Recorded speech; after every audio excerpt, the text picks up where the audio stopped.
Bonjour les parents. Pendant cette fin d'été inhabituelle, beaucoup de parents se posent des questions par rapport à la rentrée scolaire en septembre 2020.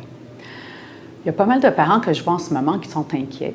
J'ai fait pas mal de vidéos sur les familles et les risques du coronavirus. Il y a pas mal de parents qui m'ont demandé d'en refaire une autre. La rentrée scolaire à août 2020. Les pistes de réflexion pour les parents. Par Dr Annie Janvier. Comme parents, c'est normal d'être inquiet pour nos familles, puis de vouloir ce qui est le mieux pour eux. C'est comme quasiment notre rôle de parents. Je suis néonatologiste, en fait un médecin pour les bébés malades. Je m'appelle Annie Janvier. Je suis spécialiste en éthique et chercheur. Je suis aussi la maman de 3 enfants. J'ai malheureusement connu la maladie, que ce soit avec mes parents, mes problèmes de santé, mes enfants ou mon cancer. Je vous donne mon opinion avec mon chapeau de médecin, d'éthicienne et de maman qui est passée par le système de santé en masse. C'est mon interprétation de la science du moment, puis c'est pour vous aider à réfléchir. Ça n'engage pas les institutions avec lesquelles je suis affiliée. Le confinement général pour tous, tout le monde chez nous, ça a eu du sens pendant une courte période. Le but, c'était de ne pas engorger les hôpitaux. C'était pas pour que le coronavirus disparaisse. Pour ceux qui attendent le vaccin, on risque de l'attendre pendant encore un bout. En plus, ça ne va pas être nos enfants qui vont l'avoir en premier, mais ceux qui sont le plus à risque et leurs familles, les très vulnérables. Un peu les mêmes critères qu'on a pour le vaccin de l'influenza tous les ans. Fait qu'il faut apprendre à vivre avec le COVID.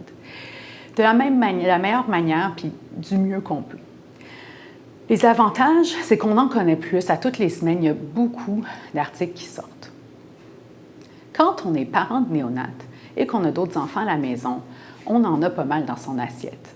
En plus, il y a les règles qui sont reliées au coronavirus, puis ça devient un casse-tête. C'est comme si on était un morceau de parent tout le temps.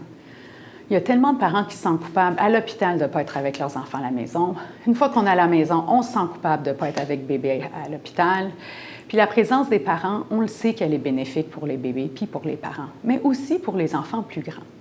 Avec le stress de la rentrée, une rentrée stressante 2020, ça s'ajoute tous les stress d'être parent d'un bébé malade. Fait qu'il faut continuer à respirer par le nez. Il ne faut pas se sentir coupable. J'ai écrit un livre là-dessus, sur mon expérience de maman en néonatologie pour ma fille de 24 semaines. Sur tous les sentiments. Il y a un kit de survie à la fin, un kit que j'aurais aimé avoir comme parent. Mais si on parle maintenant de la rentrée scolaire pour les parents d'enfants exprématurés ou prématurés, parlons-en. La rentrée scolaire, est-ce une bonne nouvelle? Heureusement que la rentrée scolaire est obligatoire, avec bien entendu quelques exceptions. Un confinement court, ça a permis à beaucoup de découvrir un autre mode de vie, d'autres activités, se rapprocher de leur famille. Par contre, ça a amené plein de problèmes pour bien des enfants. Avec raison, l'Association des pédiatres du Québec a statué que le confinement prolongé pour les enfants, ça avait un impact négatif pour eux, et pour plein de raisons. Il y a eu une augmentation affolante du temps d'écran, de la cyberdépendance, des problèmes psychologiques, des dépensations vraiment de maladies chroniques, avec de l'abus de substances pour certains. Sans compter la violence faite aux enfants et le décrochage scolaire. Nos jeunes n'y votent pas. Ils ne peuvent pas défendre leurs droits sur la place publique. Les pédiatres se sont exprimés en leur nom pour un retour à l'école. Le retour à l'école, c'est important pour nos jeunes. Il va être bénéfique si c'est fait de manière scientifique et responsable. Quel risque court mon enfant en retournant à l'école? On sait maintenant, avec de nombreuses études qui continuent de sortir tous les jours, que les enfants sont à très faible risque s'ils attrapent la COVID-19. Au Québec, on a aussi des données de santé publique. Il y a eu plus que 4000 tests positifs chez les moins de 20 ans, puis seulement 1,6 % d'entre eux ont été hospitalisés. Seulement 5 enfants ont été admis aux soins intensifs. Oui, il y a le Kawasaki ou ces maladies semblables, mais ça a toujours existé en pédiatrie. Par exemple, sur les 21 cas qui ont lieu au Québec cet été, 6 seulement étaient liés au COVID. Il y a plein d'enfants en plus qui n'ont pas de symptômes, la majorité. Il y a beaucoup plus d'hospitalisations pour d'autres virus respiratoires chez les enfants pendant l'hiver, puis ceux-ci ont un plus grand impact pour eux. On peut dire pour que la vaste majorité des enfants, le COVID, c'est généralement comme un virus d'hiver, et souvent moins pire et moins contagieux. C'est certain qu'il n'y aura jamais de risque zéro, puis c'est certain qu'il y a des enfants qui vont l'attraper, le coronavirus. Comme parent, même si je pense rationnellement avec ma tête de médecin et de chercheur, je pense aussi avec mes tripes puis mon cœur. Puis, je veux pas, je suis un peu inquiète. C'est ce qui fait de nous des parents. Fait qu'il faut que j'essaie de mettre les risques en perspective dans ma tête, Puis je me dis, bien, si je n'étais pas inquiète de renvoyer mes enfants à l'école les autres hivers, je ne devrais pas être inquiète en ce moment comme maman. Malheureusement, pour certains enfants malades, le retour à l'école, ce n'est pas idéal. En général, c'est les mêmes enfants qui, avant le COVID, ne seraient pas retournés à l'école ou à la garderie. Par exemple, les enfants qui ont une ventilation ou de l'oxygène à la maison, les enfants avec une insuffisance cardiaque très importante, ceux qui sont très immunosupprimés, comme ceux qui ont eu une greffe de moelle ou une chimiothérapie active. Dans ces cas-là, votre équipe médicale va vous conseiller comme parent. Sinon, un retour à l'école devrait avoir lieu pour la majorité des enfants. Mon enfant est un ex-prématuré. Est-il à risque? On ne retrouve pas la prématurité comme étant un risque dans les études. Les ex-prémats, à part s'ils ont des gros problèmes respiratoires comme une ventilation à domicile, devraient retourner à l'école. Les virus respiratoires autres que le coronavirus sont un beaucoup plus grand risque pour nos ex-prémats, comme le respiratoire syncytial. Et la même chose s'applique ici. Si on prévoyait envoyer notre enfant à l'école avant le coronavirus, bien, les risques sont similaires et on devrait le renvoyer en ce moment. En tant que parent d'un enfant qui retourne à l'école, quels sont les risques? En général, les enfants transmettent moins le coronavirus. En fait, plus un enfant est petit, moins il transmet le virus. Mais ils le transmettent quand même.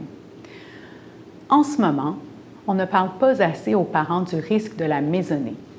C'est encore plus important d'en parler quand on permet des rassemblements et on déconfine les plus vulnérables et que l'école recommence. Certains parents ignorent qu'ils sont à risque. Le risque ne dépend pas seulement de notre âge, mais de notre condition de santé et plein d'autres choses, comme notre poids, notre cholestérol, notre tension artérielle ou un diabète qu'on peut ignorer. Comme parent, si vous ne connaissez pas votre niveau de risque, ça serait une bonne idée de consulter votre professionnel de la santé. Si votre risque est élevé, par exemple, vous avez une maladie chronique significative, le retour de votre enfant à l'école pourrait ne pas être souhaitable. C'est à discuter avec votre équipe médicale. On doit aussi penser à ceux qui côtoient nos enfants dans notre bulle à nous, notre bulle intime, familiale.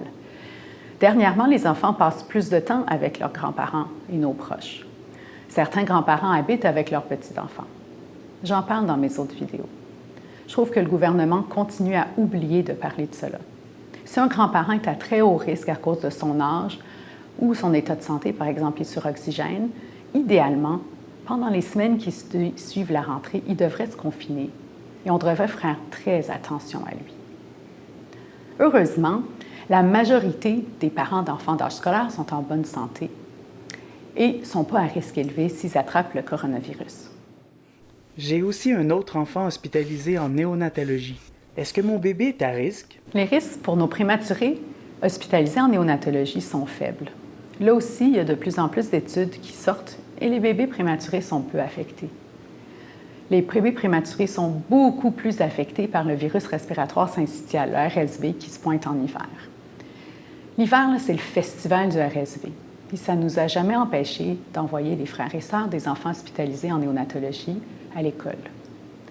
Je me souviens quand j'étais parent en néonatologie, avec les hauts, les bas, les roses, les battes de baseball dans les dents, on devient paranoïaque.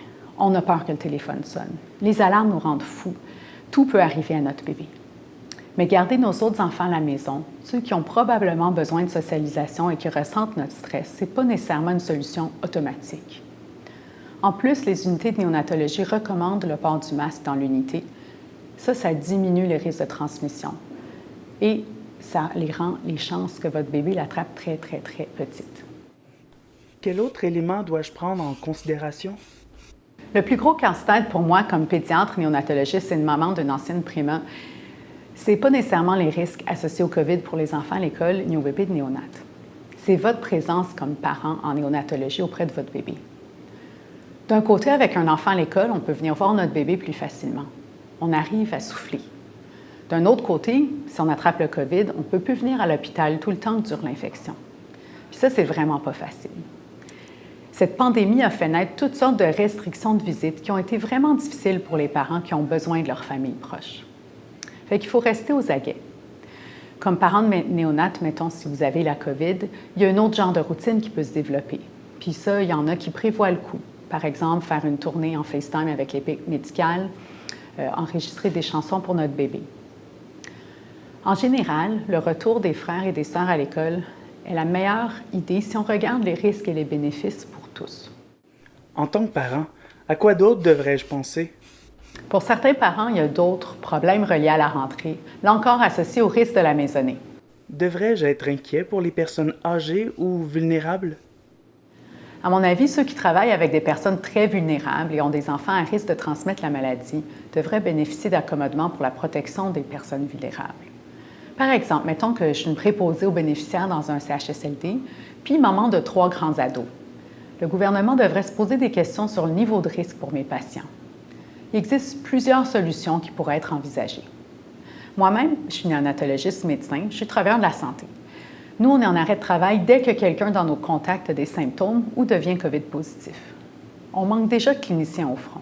C'est un sérieux problème à adresser. On doit toujours aussi continuer à penser à nos enseignants. Ils sont importants. Les enseignants les plus vulnérables ne travailleront pas et seront probablement disponibles pour donner des cours en ligne. Mais il faut aussi toujours penser à leur maisonnée et on va certainement s'ajuster avec les nouvelles données qui vont suivre la rentrée scolaire. La rentrée scolaire devra avoir lieu pour la grande majorité des jeunes. Les facteurs de risque des parents et de la maisonnée sont bien entendu à considérer. Pour leur permettre de fréquenter l'école tous les jours et de faire des activités physiques, artistiques et musicales en groupe, nous devrions confiner les personnes les plus à risque pour les semaines qui suivent la rentrée scolaire.